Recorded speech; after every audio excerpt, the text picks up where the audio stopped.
Hey yo, so we all know Mission 5, right? Island Invasion is the only mission in the entire single-player campaign that contains an engineer class of pig, and is generally regarded as a solid way of ending things on Hogshead. I mean, it's kinda sad to me that there's only one engineer pig here and nowhere else. I've discussed it a million times in the past, but you all know my grievances, right?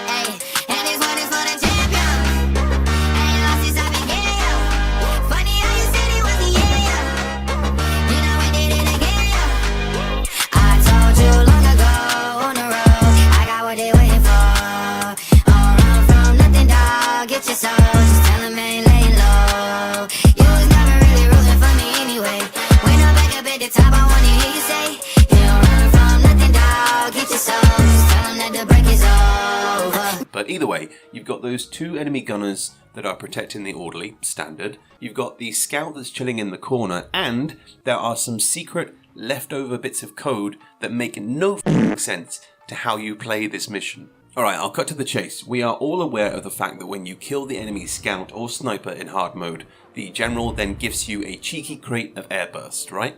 Woo! Fire in the hole!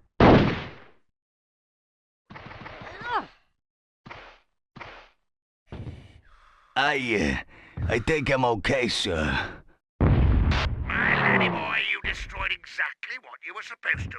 Have some more toys to play with. Well, you can actually take that one step further by killing the scout and then losing one of your own pigs, specifically the first pig in your lineup. In doing so, the game will then gift you a different crate, this time being dropped on one of the center islands containing an F-Rain airstrike.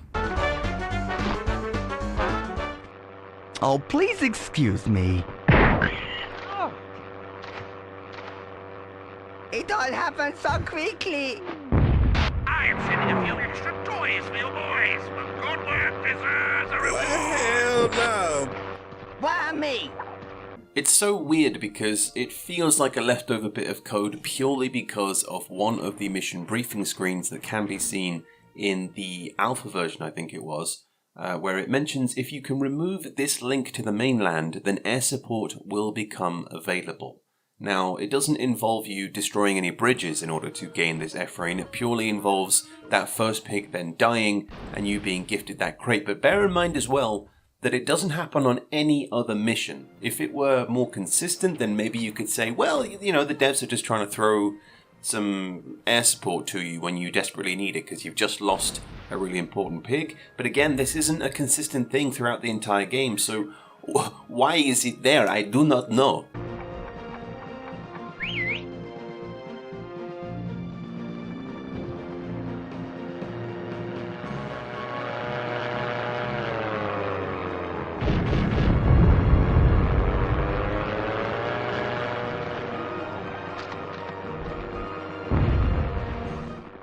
It's just a nick, sir.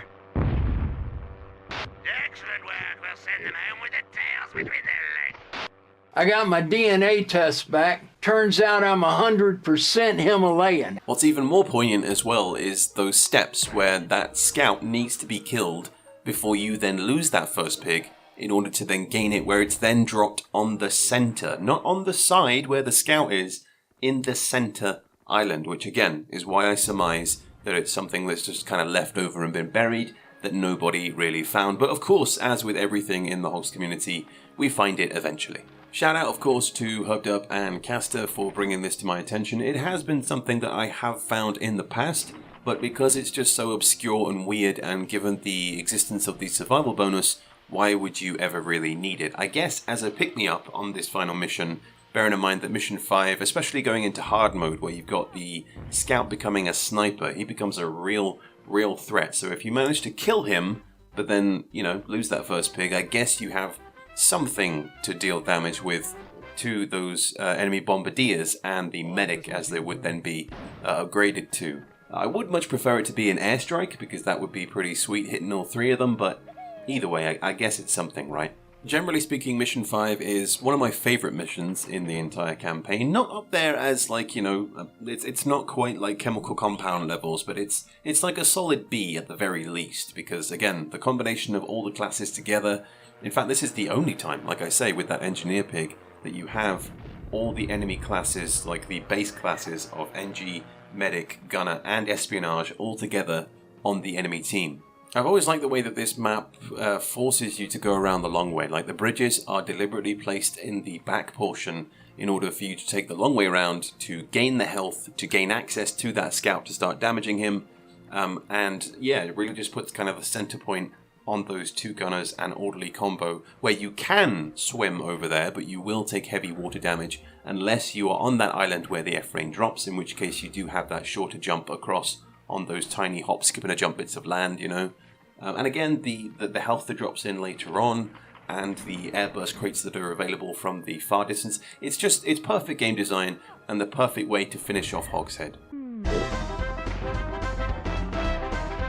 They need to stay cool. Oh man, you guys are mincemeat.